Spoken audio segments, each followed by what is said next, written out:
Gary, Luton have scored 72 goals in the league this season, so that says they're the most threatening side. Why is that? You answered the question yourself. They scored 72 goals. That's why they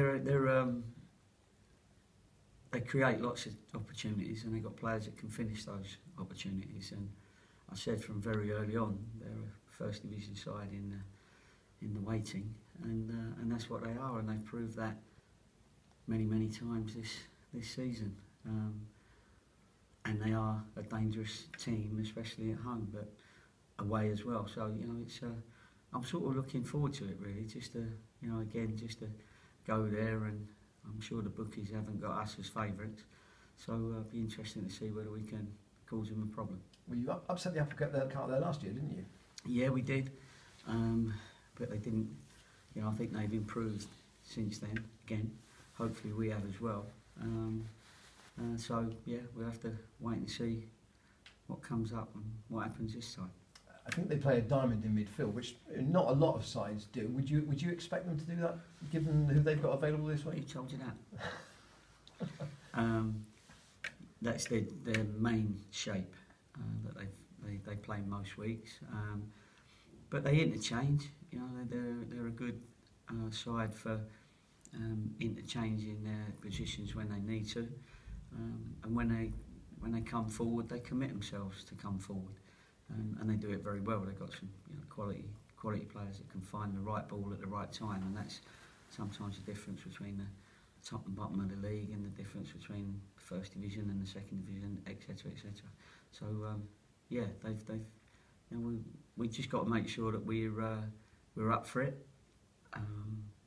We've got to battle as best we can, because these teams like to have a little bit of room, and they like to do their stuff. And as an opposition team on their home ground, you have to make sure that you compete, and make sure that you stay in the game and take the maybe one or two chances that might come along.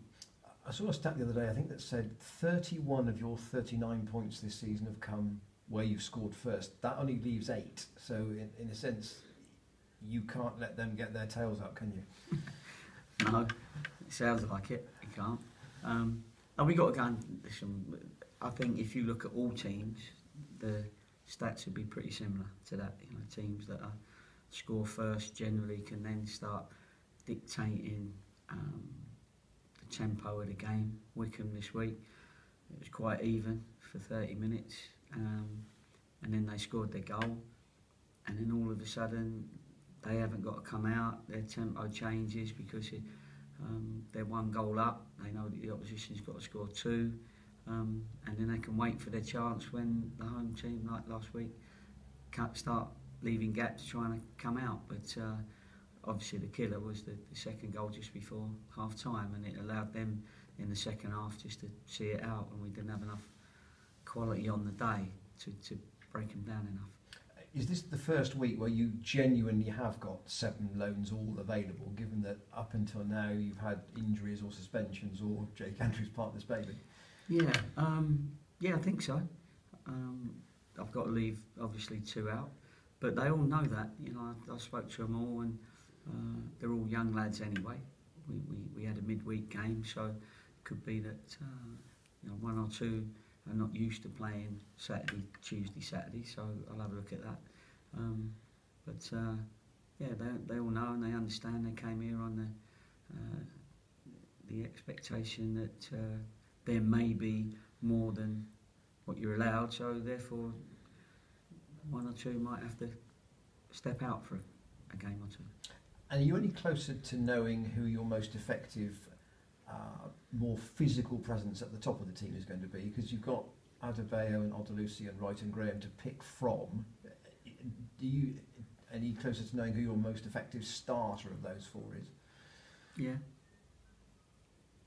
What else do you want to know? Yes, in a sense that I do know. Yeah. You do know. Yes, you do know.